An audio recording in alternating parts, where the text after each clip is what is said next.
because I find a lot of people I teach, or even people I've known, it's like you're probably experiencing the miracles. You're probably the spirits that you're wanting to show up in front of you like a towering giant. They're there probably like trying to communicate in some way, some level, through omens or otherwise, where people just end up missing it because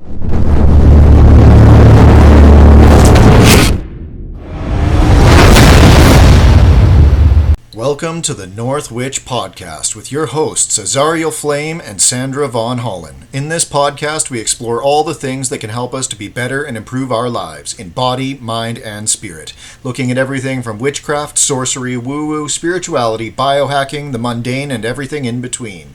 We occasionally have on guests from various backgrounds, practices, and philosophies.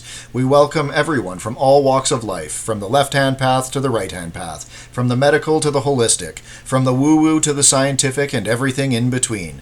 We have conversations and discussions about our experiences over the years, what works for us, what hasn't worked, and explore new theories and science, trying them out, seeing what works, and debunking what doesn't. Thank you for joining us on this wicked adventure along the crooked path as we adventure into the mysterious and wonderful world and welcome what truly works for us to become better witches, sorcerers, magicians, and our best selves so that we can live our best lives. May these conversations help you to ignite the light within.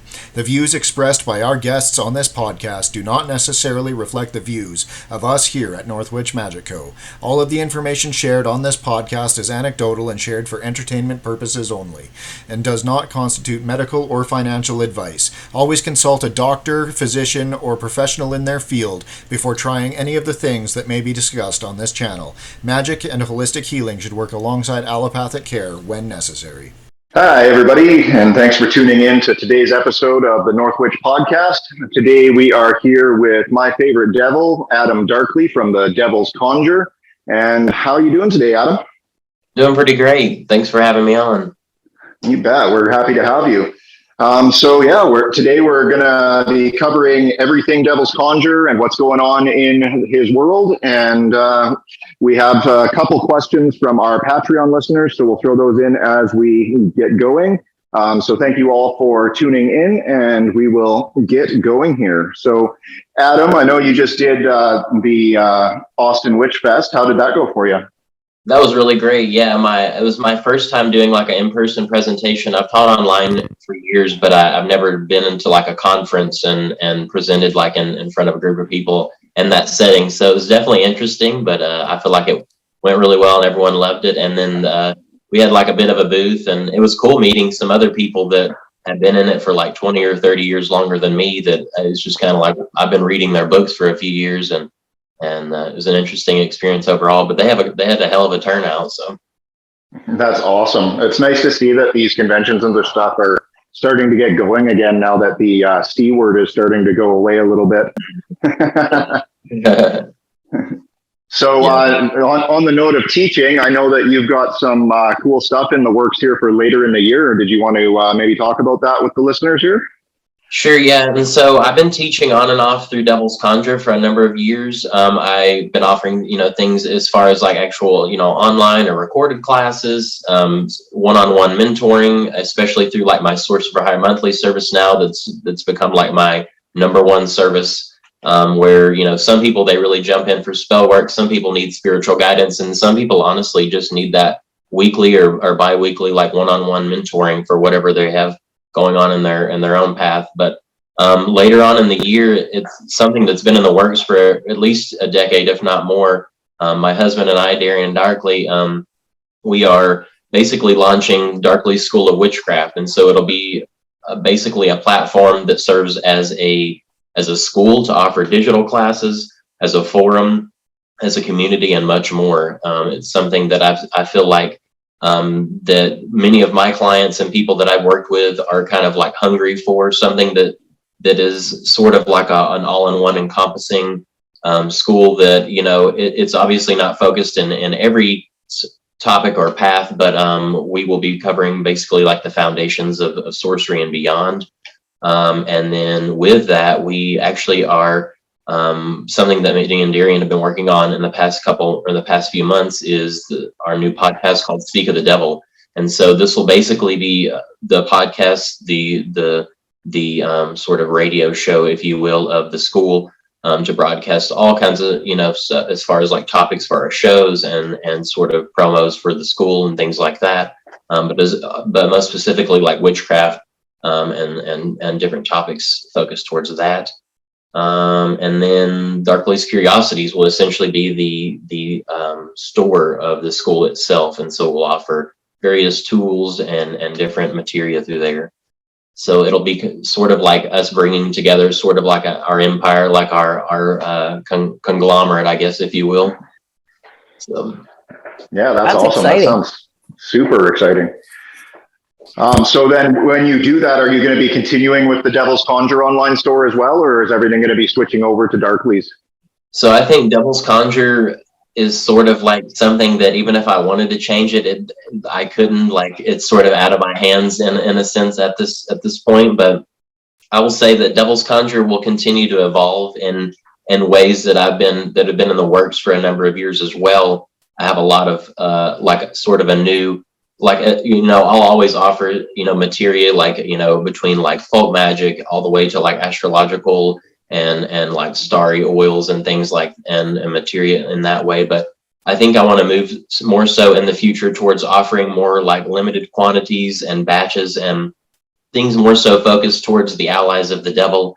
Like it was kind of a sneak peek recently with my Toad King spirit pots that I made that went over. Like, they sold quicker than I could even like get them, kind of like promote them or get them out there. But I really want to focus more so towards, I think, like that side of my own personal path and kind of bringing that to the world, and then leaning a bit more into, astrological and geomantic products and things like that too. So it'll be things of a different level, offered in limited quantity. And so and I'm also getting into like alchemical preparations and things like that. So we'll kind of see where that goes. Very cool. That sounds super awesome. And so what kind of things are you looking to start teaching for like your Sorcery 101 for the Darkly School of Witchcraft? Are you going to be doing Conjure there, or what's kind of going to be the focus? Give me a rundown of like the first month of joining the school. Yeah, and so my husband Darian, he's been doing this long before me. He was a rabbi and a minister, and he's been in the practice of magic and sorcery metaphysics for decades longer than I have. And so we'll be teaching like side by side, like individually at times, and then basically sharing teaching in specific topics and classes. But it will be sort of bridging folk magic and hoodoo and conjure with ceremonial magic and goetic sorcery, things like that. But in a sense where there's multiple ways to access it, where you would have a sort of a tier of classes where you would begin with one certain course, or sort of, as you said, like a 101 or a certain section of classes that would be a prerequisite to others. And then there would be full on access to where people could either join, say, for like a year or a 4-year stint and beyond. So we have multiple offerings that we're having the works as far as like, certain syllabuses and like how we'll teach specifically. But I feel like it'll be kind of like hand in hand between bridging both of those worlds, I guess, as some people may say, the lower and higher magic. And kind of like, and it obviously in that way also won't be just accessible to everyone. Like, I feel like something that I want to make important is that people have a well-rounded education. And so like even things, you'll have like rootwork and conjure and like, say, like astrological magic, but you'll also have like herbalism and alchemy and things. I find it's important for students to have a well-rounded education, but also to be able to hold like a really strong conversation. Like, say, if they're meeting with like-minded people, and to just kind of be able to hold their own and kind of like know what they're talking about beyond like, people just like regurgitating what they've read in a book or whatever, but actually having that firsthand experiential knowledge as well. So. Absolutely. So will you have a spot? Will you have a spot for complete beginners to join you, Adam? And then are you also forming kind of a community, like you said, with having the herbalism and the astrology and everything in there to be well-rounded? Are you having like a community forum for everybody to join in? Because that sounds and that's really, we're working to complete our website right now, and that's something that's really important to me, is that on the website there's like a forum for, typically, like, I'm a kid of the 90s, so like I love like when you could go into like a Yahoo forum and there's like beginner's introduction, and then there's like certain topics that people who are brand new can actually like say ask a question, and instead of like Facebook where people just like attack you if you say that yellow is green or something, in that people could actually like come together and have their own experiences, and even like moderators and teachers and everyone could come together and sort of share in this person's sort of betterment. And but I think the forum's really important, and so I think it will be like where it's almost like in the future going forward with it, there will be more so apprentices where we may actually have like a facility where people could come, and as part of like the grounds, and the grounds and beyond would be part of the school too. And so they could essentially, they could have like a in-person education, but specifically to begin, it will be sort of like a digital forum, school coven kind of thing, where people can join at any level, but there will be, potentially like an inner circle, or people who, as they continue with the school or rank up, or however we decide to move forward with it. They'll get like advanced access to other things. And so I definitely feel it's important for people to have access, but I think that there's, and certainly no gatekeeping in that way, but I feel like it's important for some people to have a knowledge of some firsthand things before they jump into larger topics that they just may not be prepared for. So. Great. That's awesome. So you'll be able to offer that right from the ground up. Yeah, and it seems like some people want to go from like being like, say, like atheist and never having worked in magic, and then the next thing they know, they're wanting to summon like, they're wanting to work in like goetic magic and all this stuff, but they don't have like not the first-hand knowledge, but at least like foundational understanding of sort of mechanics behind magic and etiquette with working with spirits and things like that. Yeah, that sounds absolutely great. So what do you have like a timeline for when you're planning on launching this? Or are you thinking you'll have some of it up by the end of the year here, or is this more of a long-term goal? Or so I'm thinking that the website itself is in the works now, and it will be like launching in the school itself. We were hoping for Beltane, but it at this point, like in the way that we wanted to release it, I'm thinking that it would be a better timing closer towards October, so probably like Samhain.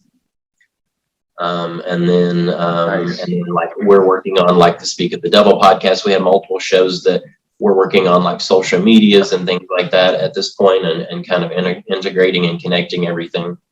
But yeah, I'm really excited about it. It's going to be a lot of fun no matter what. So I bet. And so then the Speak of the Devil podcast, are you guys going to be mostly just having the two of you on there doing some teaching and stuff? Or are you going to be having guests, or what's kind of your vision for that?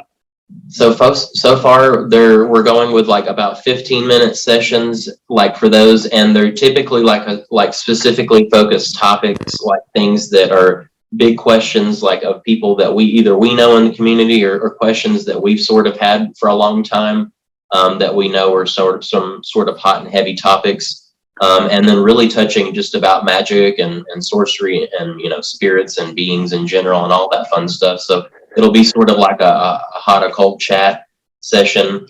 I feel like we probably will like have guests and stuff in the future, but we've been having a lot of fun recording that too. So it'll be a fun, definitely an experience for people who join in. So it probably has like a little bit of a wacky factor to it, but I kind of love that too. So for sure, we all got to have our own thing, right? Yeah, and my husband, that's basically like a lot of his hard work in that too, because he does like a lot of the editing and like a lot of the the photography and stuff with that. So couldn't do any of this without him. Yeah, for sure. A good partner is indispensable doing these kinds of things, for sure. Mm-hmm. Awesome. So yeah, I was just going over your website and it looks like you've got some pretty cool new things up on here actually. Is there anything in particular that you wanted to talk about of your new offerings? I see you've got some Easy Street Dust now, which is fairly new and looks pretty awesome. And then you've got some new oils and stuff on here. And it looks like you're offering some new services as well. Did you want to talk about any of those today, or? Yeah, so we've had some things that have just kind of come and gone for a while, but I'm really wanting to focus more so towards having specific like 7 to 10 of each kind of product that are kind of mainstays. But something that I'm in the works now that I'll probably be releasing within a week or so, or a new line of ritual candles that'll be more so focused towards Raven, Coyote, and Toad and Serpent. And so those will be released. They're just one of those things that it's taking longer than I definitely wanted to. I had planned on them after Austin Witchfest, but I think within the week we'll have those launched. And so those are more than sort of just like a ritual candle. They're more so, they're definitely offertory, but it's, each of them will have a materia connected to each spirit. So like, the coyote candle actually will have like, snippings from like, a bit of coyote fur and different materia connected to each spirit that can be used on like an altar or in, trance or like shamanic work or otherwise. And then we have a ton more products coming later in the year. I'm actually working on some evil eye mirror like hanging charms. I used to make like almost like magical chime like hanging charms that you can make. They're so time conducive that I haven't in a while, but I'm working on a few of those right now. And then you'll probably see more spirit vessels and stuff for me going on in the year. We're actually working on also another limited release that I began, I think like later December, earlier January, basically like a series of like the 12 Zodiacal oils, consecrating them when like it's typically like within like the second or third of each month or around like that few day period. But I believe it's when the planet basically enters into the sun, or the sun enters into that planet, or the zodiac rather. But we're consecrating oils specific to each of those, and then those will be released either later this year or earlier next year. And so we have a lot of different projects and things like that. I think now a lot of what we're making, it takes more time, and especially like say like my soul in Leo and different things where it's a specific alignment that only happens like maybe once or twice a year. Some of that's going to be more and more limited quantities because of the fact that it's just made in like a smaller batch. So yeah, for sure, makes total sense. Hitting those astrological timings definitely makes it so you can only do so much. Yeah. So your followers really have to pay attention so they can get in on all these limited quantities. Yeah, and we have a newsletter going too, so people can always join that through my website. I try not to bombard people too much, but I usually send out maybe two a month or something like that. That's a really good way to kind of keep up. I know with social media and the algorithms, a lot of people might miss like certain posts or certain things, and then the next thing you know, it's gone. So yeah, always playing with the algorithm. Yeah. Yeah, it's a pain for sure. So you've been offering your mentoring services here for a while. How is the Sorcerer for Hire program going, and what can people expect from you if they get that service from you? So that took off probably more than I ever thought. I think we're booked up for that one now more than even the rituals that I've offered for a while through my website. And I think the reason is because not only do we have a lot of long-time clients, but we have a lot of people who just, and for me personally, like I realized offering, a service that somebody could get access to basically for a 30-day period for one rate, and basically access spiritual counseling and coaching, spell work and divination. It's just become sort of like, the bestseller, definitely through our website right now, our best ritual service, or service overall. But yeah, that one's just taken off. That one's probably keeping me busy just about 7 days a week, because it's also people from other parts of the world. So like I have to work with their time zones, where for me, it might be 10 in the morning, and for them, it might be like, at night or otherwise. So I would definitely say that one's taken off more than I've thought. And it's kind of transforming. So the more people I work with, I'm kind of seeing new and different ways to work with them and provide more well-rounded experience. So. Yeah, that sounds super fantastic. Definitely worthwhile for people to check out. Absolutely. Yeah, and I already get so many people that are doing like booking rituals or readings either weekly or every other week with me. So it just makes sense to just go ahead and jump in and pay the one fee and get access to it for a month. So. Very cool. And so what types of sorcery are you offering for hire right now? Are you doing planetary magic or conjure or ceremonial magic or all of the above, or what?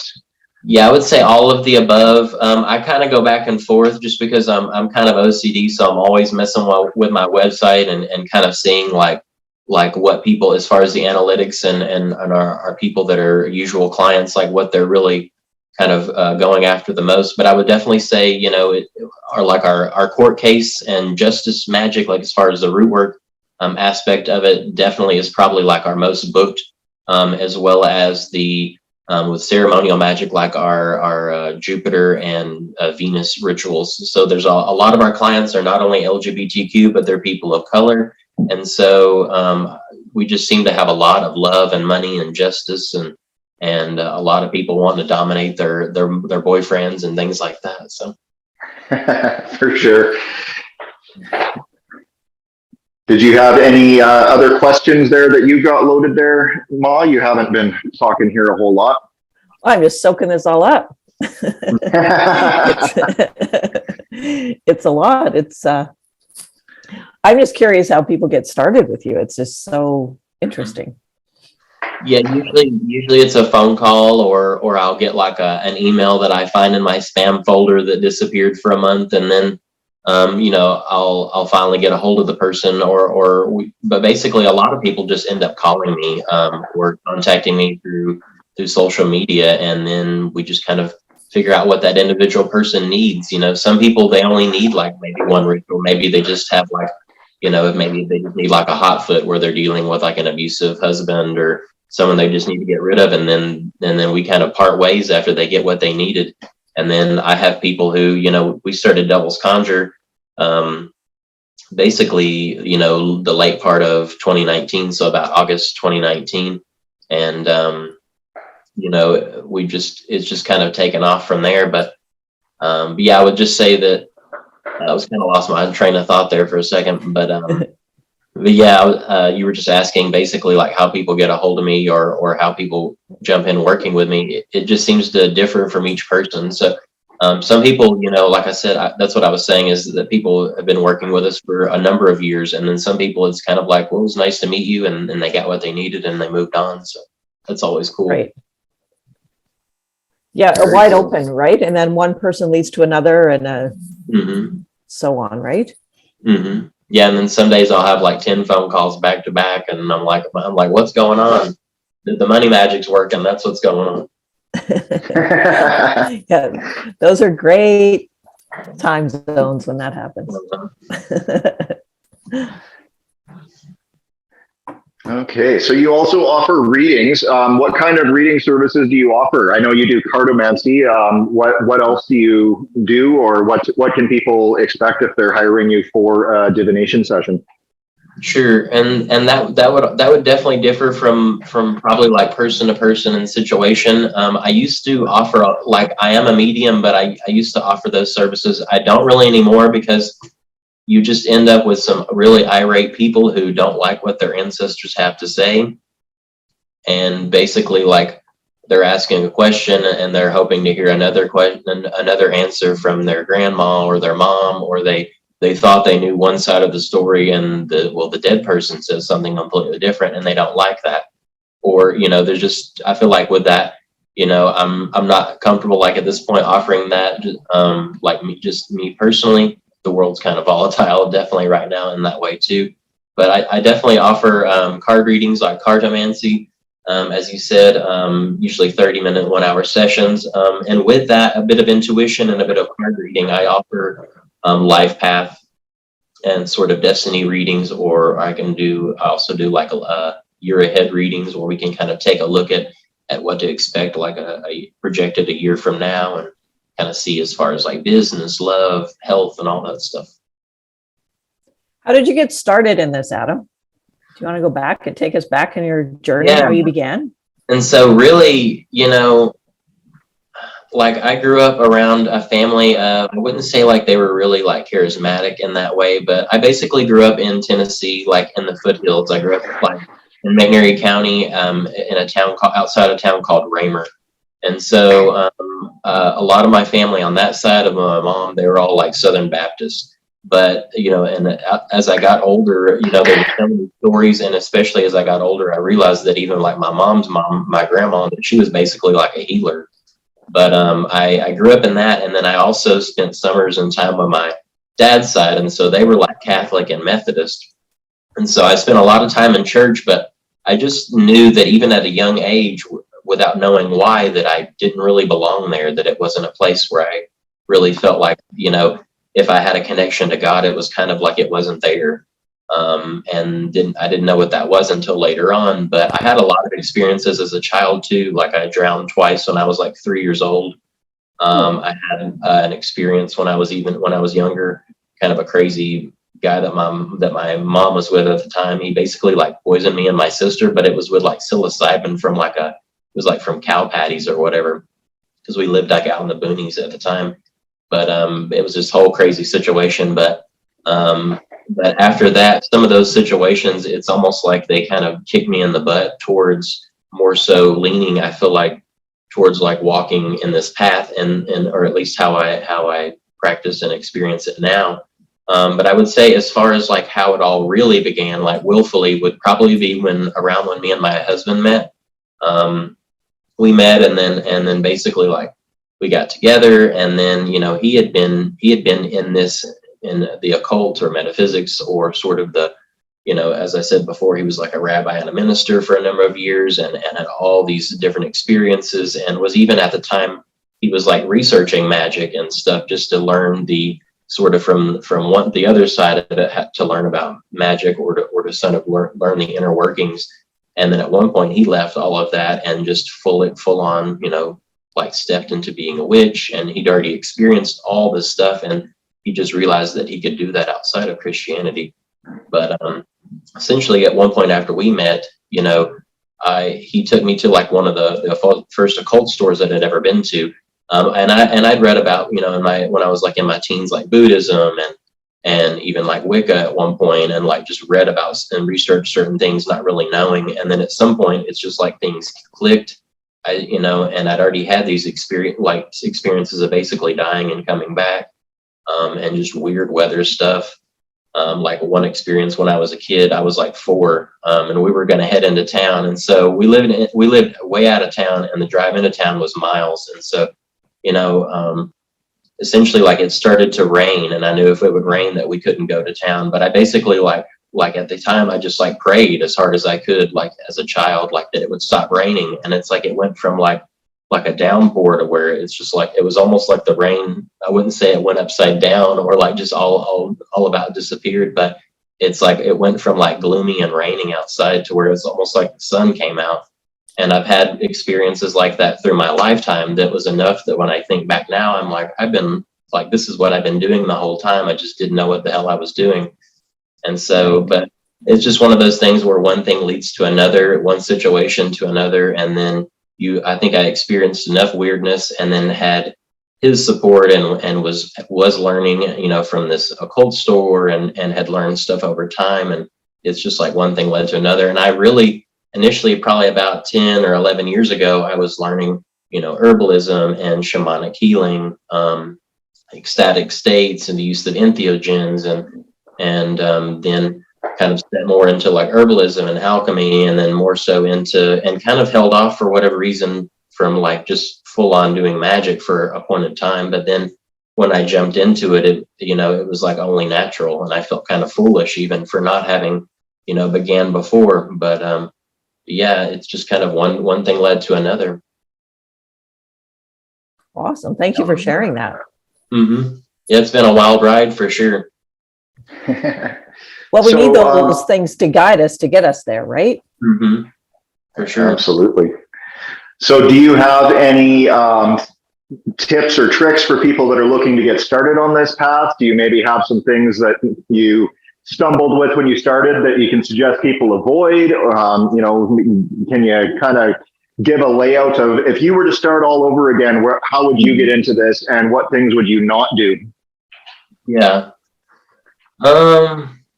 I would honestly, like as silly as it may say, I would probably still do like a lot of the same things. Like, I feel like I have forgotten more at times than I've learned. And I feel like a lot of it is learning it all and then forgetting it all and then learning and then having to like relearn the right way.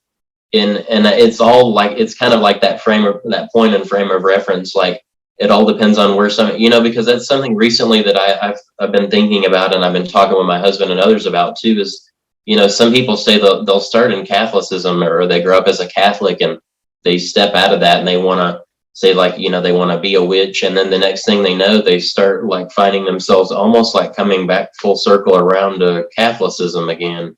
And then and I've done it too, where even like in my upbringing as like, in Christian in different forms, and I've seen other people do it like where they were like a Muslim, and then they were like a Wiccan, and then the next thing they know, they're coming back around and they're working magic with the jinn and stuff. And so I think there is like a key or like a seed or something that is important in our upbringing, but we have to be able to like break it free from all the dogma and all the sort of bindings and trappings that come connected with certain religions or ways that we're raised in. Because I know that for me personally, like I grew up super poor. Like my aunt literally, like I joke about it now, but she had like a dirt floor, and she had like one of the nicest houses of anyone that we knew.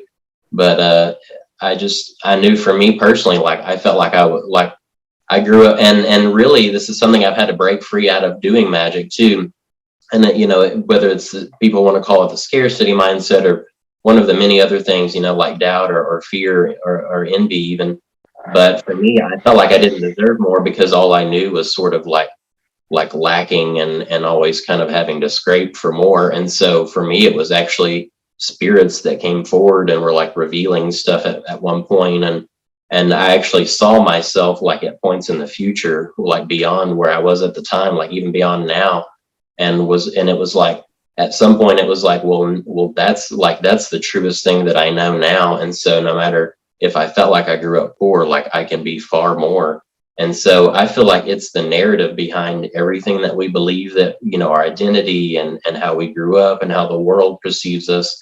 We have to be able to kind of like undo that and be like the cosmic storyteller. We have to be able to rewrite that through magic. And maybe some people utilize, say, like guided meditations or this thing or that thing. But I think that's kind of the key as far as magic or otherwise, is just knowing that we're basically like Grandmother Spider. We're like the weaver of reality. And so through magic and the intercession of spirits and ecstatic states, we can basically change it all. And so that's what I would probably do, is like focus more towards that and actually changing and shifting all that, because I've wasted so much money on like books that were just like bullshit, or they were literally like almost like a fake book, I don't know what you'd say, where it was a bad print. But so many books and materials and classes that I was like, man, this is so empty, it's empty of the actual magic. And so, but yeah, that's what I would say, is to kind of, I would lean more so into that. But yeah, all the endless books and crazy classes and weirdo mentors that I met that just wanted to have sex with like all of their students or some other weird thing. Oh my. I could avoid some of that, but like there's other stuff that I'm like, man, that was so cool in its own way. So yeah, I would say just kind of finding where your power, we all have this power and purpose, but knowing that innately that the magic is like our creator power, and it's like the sort of sacred dance that we go about, and that we have to be able to, like, as the witch shapeshift, we also have to shapeshift and kind of move, whether you want to say, like, people want to say like you need to raise your vibration or this or that, like there is something pretty legit to that in its own way, where you do have to be able to shift the story. And for sure. And it all starts with realizing those tapes in your head, right? All the programming we have. Totally. Mm-hmm. And then, like you say, like the mental prison. Right? And then like the visualization you're saying through meditation to visualize where you are now and even further ahead. It's so key, I think.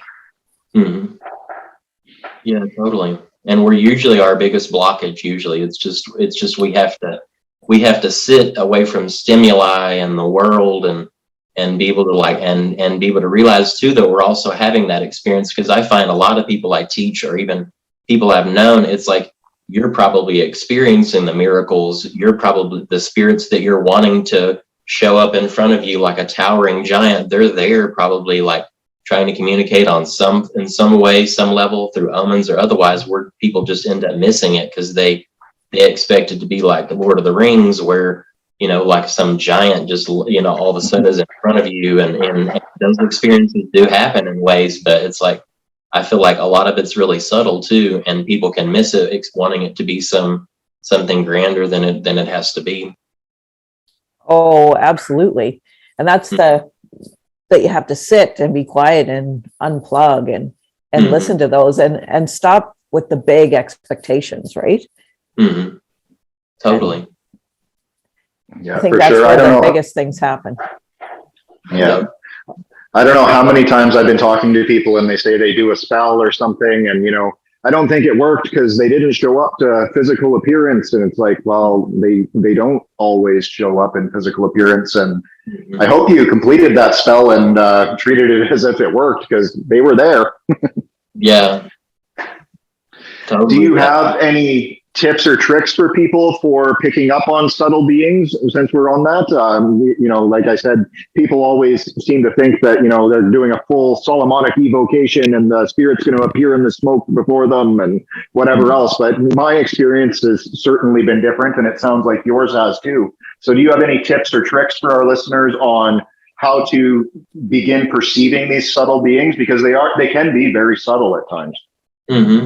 Yeah, and I often find like with like the, you know, specific angels, specific spirits that I'll experience them on like a subtle, like as far as like the humors or like the elements, like as far as angels, I will feel like, say, when I call up the angels of the Jupiterian sphere, Procyon, Tanya, Zedek, Devaki, or like Sakiel or Zakiel specifically, when I feel them, it's like, you know, I can close my eyes, and I usually will have my light off when I'm doing like, you know, like a goetic work or otherwise, partly for like the atmosphere and the mood, but it helps with my senses as well. But usually when I experience them, when I call them forward and I'm just kind of standing there for a moment to stand in the awe, like I will feel like them move into the room, almost like somebody opened a window and like a big draft just kind of moves in, and I will open my eyes and the candles and everything will be flickering as if like a wind moved in too. And so I think being able to, as far as subtly experience them,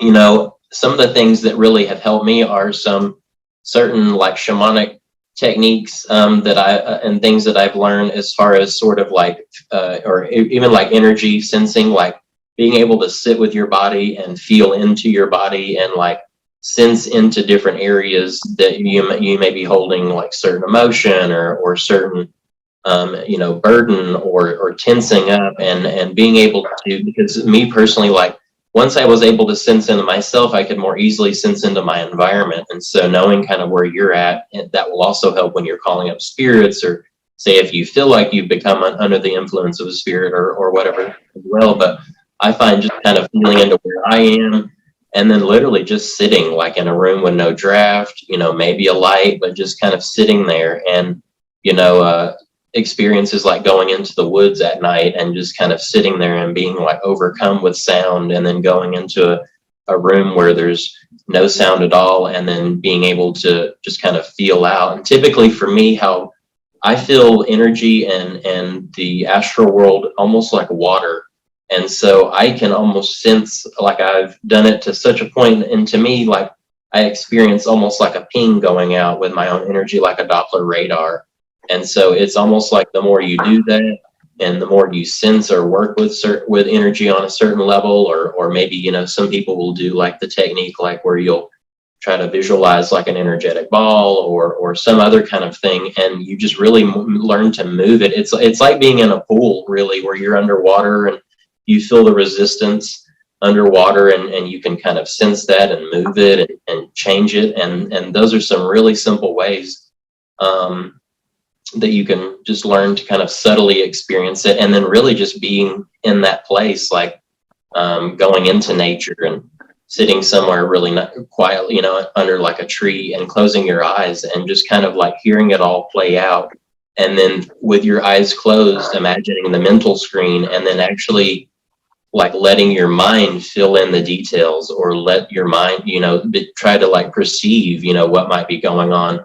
You can, the same thing will happen, like say if a medium's having an experience with a spirit coming through, or if you like, you can get to where you can begin to perceive like images that come on that mental screen, because it's almost like some kind of like cosmic you know, feedback or something. But it, you know, it's like you'll end up seeing like things come up very clearly, but often people will push that aside, like, oh, that's, you know, I'm making that up. Well, I think the trick is that we're making it all up. This is all kind of like a cosmic projection of some kind. And so just, I think once people push that aside and like let that happen, you'll get messages and visions, and spirits will show up. And it's kind of like, you know, like if you get like when I was working in shamanic journeying, like, you know, I would do like a, you know, go into an ecstatic state, or I would, you know, travel to another, you know, the underworld or the lower world or otherwise, or another, you know, another place or dimension. And I would bring that wisdom back, and it's like whatever I saw or was shared, and then I would like try to apply it to the world. And then once I saw that it had like a lasting effect, like what if it was something I was told to do, or a bit of wisdom about me, once I saw that it clearly held its weight, then I was like, well, this is real. Even if I don't want to believe, it's like at some point, I think you have enough experiences too that it kind of rounds itself out too. Yeah, that's awesome. Great explanation. Do you have any tips or tricks for the listeners on how to possibly discern a little bit between what might be their monkey mind or their own thoughts versus maybe these subtle spirits and beings trying to communicate with them? Do you have anything in that area that you could share? So I probably have a little more experience, more so with the spirits that I'm already working with. Like once you've already, you know, say you've set up an altar to you know, say Jupiter, or you're wanting to work with like a specific animal or this archetype. I think for me personally, it's easier to have like a space set up and like to work like I work with Cyprian too. I'll usually ask that, like, you know, he make my vision as his own to see all with clarity and beyond. But basically I feel like, and he's definitely one spirit and power that I've worked with to serve like Hermes as an intermediary when I'm calling up spirits. Like if I'm going to work with the dead, I'll call up Hermes and I'll say, Hermes, you know, basically open the gates between the living and the dead, guide this specific spirit forward, ensure they, you know, that they come forward, that they, you know, share, reveal whatever, you know, whatever I may be asking or whatever. And then when the session's done or whatever, ask that he like return them and close the way and sort of serve as like a bouncer between the worlds, if you will.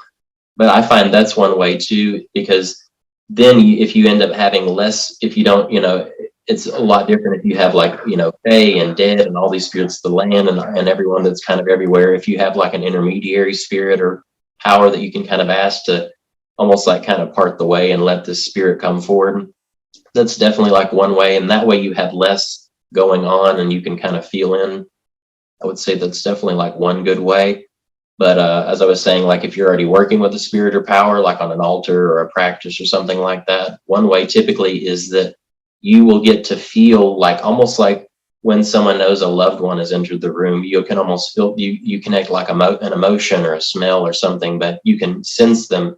And then if you have communication or whatever, they typically will communicate in much the same way. So if you do a ritual or call up that same spirit, and something else appears and is like very malevolent and things like that, I can usually tell the difference like in their tone or their energy. Or just I'll be like, hey, if there's something I know a spirit can do or like something that's sort of their domain, I'll kind of like question them to that effect. So I know that's definitely like maybe one way or two that people might benefit from. Very cool. And so then do you use Hermes for the dead, just for his psychopomp abilities? Is that kind of the reason why he's your kind of go-to intermediary for the underworld? I would say I'd probably say in some ways, honestly, Hermes is even beyond Cyprian. He's one of the most miraculous spirits, gods, beings that I've ever met. He's just one of those that I don't know if it's my astrology. I don't know if it's because I was born on Mercury Day or what other thing I can kind of like say, but like he's one of those spirits that I don't work with often, but when I do, it's like miraculous. Like it happens. There's no question. There'll even be like a certain bird connected to him that after it happens, they'll fly up to my window and like sing a song and then fly away or something. And so, but yeah, he's definitely with the dead. It's definitely like no issue there. I feel like he's one of those spirits though, like Cyprian, that you could work with for anything though. So like Hermes is just kind of got in the bag, as Americans say. Yeah, for sure. So do you always work with spirits, or do you just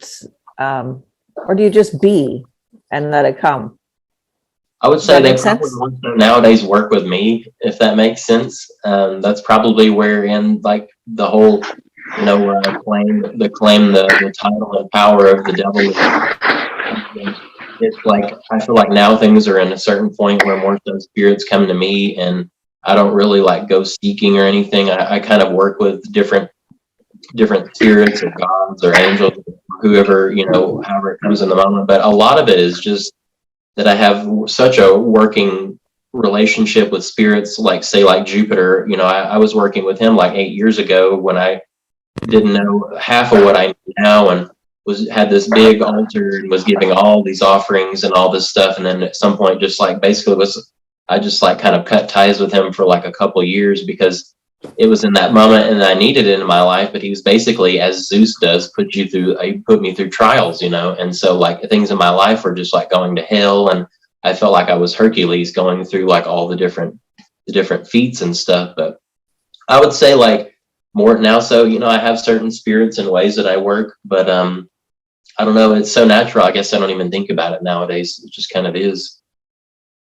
Very cool. I don't know what just happened, but my bulletin board just literally fell off the wall. So I don't know what you had going on there, but his wanted to come through. That's awesome. All right, so the Devils Conjure. So obviously you do a fair amount of conjure work. What is conjure to you, and can you maybe do a little explanation for the listeners on what conjure is, kind of what some of the practices are, and then maybe how to kind of maybe begin there? So I would say conjure to me is almost like folk magic in a way where it's a bit of an umbrella term. I would say that nowadays, as we know it, and conjure could fit under so many things, as even beyond American, folk magic. But I would say as far as its origin, it's definitely with like rootwork and hoodoo and folk magic as we know it, like in the Americas in that way. But I would say that conjure has definitely grown, and that it's definitely more, it's another word really to me for folk magic. But what conjure is to me would be really that conjure is the magic of the people. It's the power of the people, and it's the magic of liberation, of revolution, of healing, of miracles. That's kind of like the core though for me whenever I teach people, is like conjure is sort of the magic of the people. And I think that's why, where it comes into being so synonymous with folk magic, is because it's the magic of people on every level. And it really for me goes back with rootwork and hoodoo and with people being, in those states of desperation, or even, as far back as the actual origin of like hoodoo and rootwork and beyond, where we have people who've literally been stolen from their lands and forced into slavery, but they keep this pharmacological knowledge and, their knowledge of herbalism and the medicine and magical plants and spirits and Nkisi and Minkisi, where we see like the creation of mojo hands basically.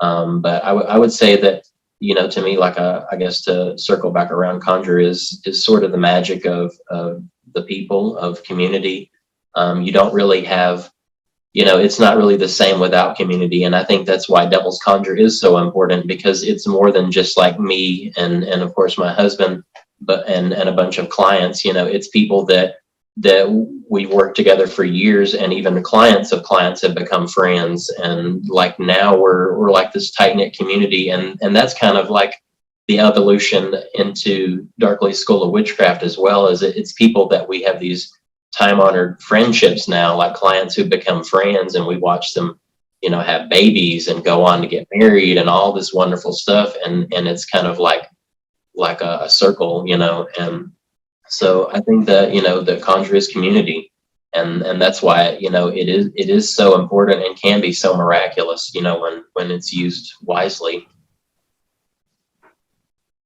Very cool. I like that. I like that. The magic of the people. I like that. And then you mentioned something about as far as how to get into it. I would say that's kind of like it's different than like probably like a decade ago, kind of when I got into it, even as far as how like some of the mentors and authorities in the hoodoo and rootwork and kind of conjure community, some of those they died in the past. There's like 5 or 6 of them that I can think of, like Sin Moses just died I think like a week or 2 ago. But yeah, I would say as far as like how you could jump in, obviously you could learn some of what I've learned. I've learned from people like Charles Porterfield, Professor Porterfield, who's, I would say, probably one of the coolest guys that I've ever met, but also like a hell of a root worker and a hell of a teacher. If you're interested in like that specifically, he's one of those people that you could definitely learn like a whole lot from.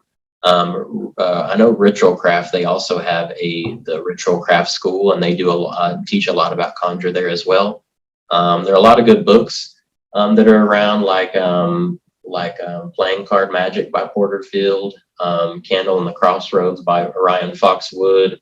Chaz Bogan has a book. I believe his book is American Conjure. I hope he doesn't like kick me in the butt for like getting his book name wrong. Yeah, there's all kinds of resources now, probably more than ever. I used to hop on to like the Lucky Mojo site, and I learned a lot from that over time. There's a lot of information, probably more now than ever. There's so much, there's like a cornucopia of information. You could just get lost and forget it all and read it all again. So Absolutely. Awesome. And do you find that with conjure work, I know some types of magics people believe you have to have belief behind it, but like my experience, like with the Jupiter work that you and I do and things like that, you don't need belief behind it. The magic will work whether you believe it or not. Do you find that with most types of conjure and folk magic? I would say so. I think to have a bit of, like, I would say like belief isn't completely necessary. But then again, it really depends on like, I guess the person's belief that may serve as kind of like a foundation, because that in and of like them having a lack of faith or doubt, as we know, and in some situations can definitely cause like a blockage. But I would say, me personally, one thing that practice that I've had to cultivate over time is just to quite literally just to let it be, because I find that personally I may have anxiety about a situation, and if you get too emotionally wrapped up in it, you can start thinking this way or that way, or second guessing. And so I find for me personally, it goes back to what I spoke about earlier about actually shifting narratives and having like sort of like a blessed, perfected, like a end result of the magic in your mind, like sort of the end goal at its best in mind, and attaching an emotion and like just kind of walking in that. People might call it like sort of like blind faith, but there is something to that. Just even like people like Austin Osman Spare and others, they would like fire off a ritual or a sigil, or even take in the sigil and then burn it or whatever, and then kind of just let it live in them and let it be. I feel like they're, as I was talking about, even changing, your narrative, your life, on whatever level somebody may be changing. For me personally, this is something I talked about and presented at the Austin Witchfest, but essentially like the magical transformation, like, once you're learning how to do magic, ways that you can quite literally change yourself or your life or transform say somebody wants to be rich or wealthy, you can basically take this perfected image, this perfected self, attach a certain emotion to it, and then basically, basically like embrace that, like however it feels like, say if somebody wants to be rich and wealthy, they would envision themselves at the top of their game and wealthy and successful,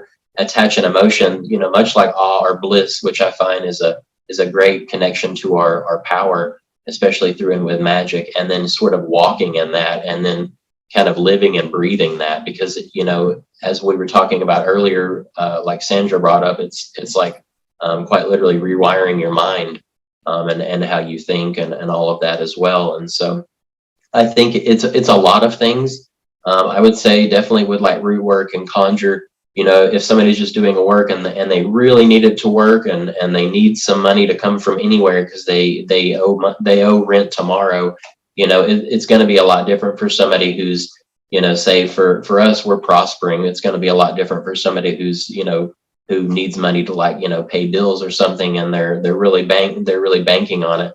So I would say, that walking in that blind faith and just letting it be, like letting it like making it okay in someone's mind for things to be okay too, because I think sometimes people get so used to things personally for them being kind of shitty that they have a hard time being able, even doing magic, being able to kind of jump to the other side of the tracks and actually make that leap, make that shift. And so sometimes you have to take that leap of faith. And I think when people start to see the magic and the results and the manifestation, then over time they do gain that confidence for sure. Yeah, that's a great description there, Adam.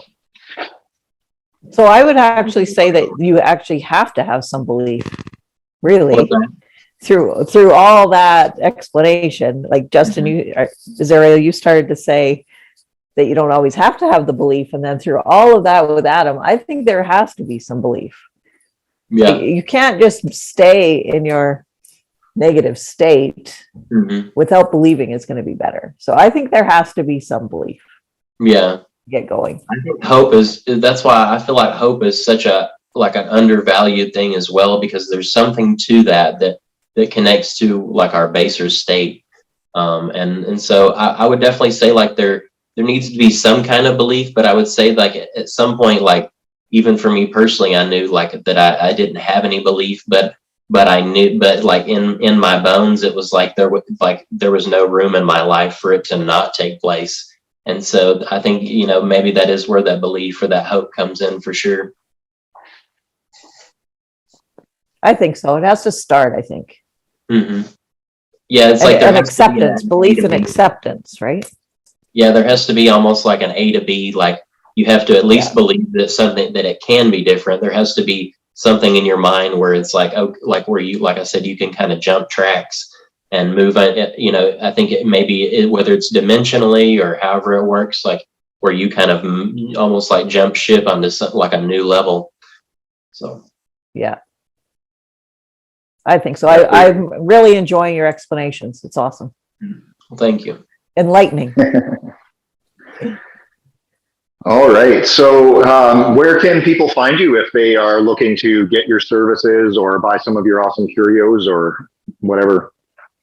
Cool. And so you can find me on Facebook and Instagram through Devils Conjure. You can find me through Linktree / Devils Conjure, as well as devilsconjure.equid.com.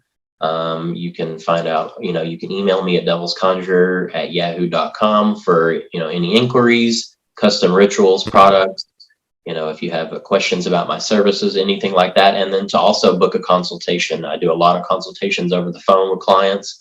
And so, I definitely like to look forward to meeting people. And I find that talking over the phone is like a great opportunity so that, it's not, just through going through my website, it can kind of feel kind of cold and kind of robotic. And so I find that when people meet me in person and we get to kind of, talk one-on-one and make a game plan for whatever situation they're trying to shift it, it kind of takes things to another level for them, gives them more value. So. And I know where else you can find some of Adam's products. Mm-hmm. Yeah. Right at Witch Magic Co. We have been blessed with some products in our shop, so thank you for that. We like teaming up with all the people. That's what we like about building communities, right? Here we are up in Canada, and we have some of your products in our shop, so that is fantastic. And I should be sending y'all a shipment of like some planetary oils and other stuff. So who knows what you guys may end up with. That would be great. Awesome. Building the community, that's what it's all about, right? Hell yeah. Absolutely. So then, yeah, if people are looking to get into Conjure, as Adam said, he's going to be launching Darkly School of Witchcraft here later in the year. So I know he gave a list of some wonderful people to learn from, but having worked with Adam, I can definitely vouch for his efficaciousness, and you will definitely want to be checking him out when Darkly School of Witchcraft launches. So did you have anything else that you wanted to touch on today, Adam, or should we call this a wrap? I think we pretty much touched on everything. I think that was awesome. We just kind of jumped right in. So we'll have to rebook this once the Darkly School opens up and follow up with how the successes are there. That'd be cool. Yeah, and we can have my husband jump in with me. Absolutely. I think we should do the pair of you and yeah, that'll be awesome. Absolutely. Yeah, that would be absolutely great. Well, thanks for coming on today, Adam. We really appreciate your wisdom and your knowledge and coming to share some of your awesome practices with us. And yeah, thank you for being here. Of course, it's my pleasure. Thanks for having me. Great to meet you, Adam. Thank you so much. Of course. And we will talk to you very, very soon.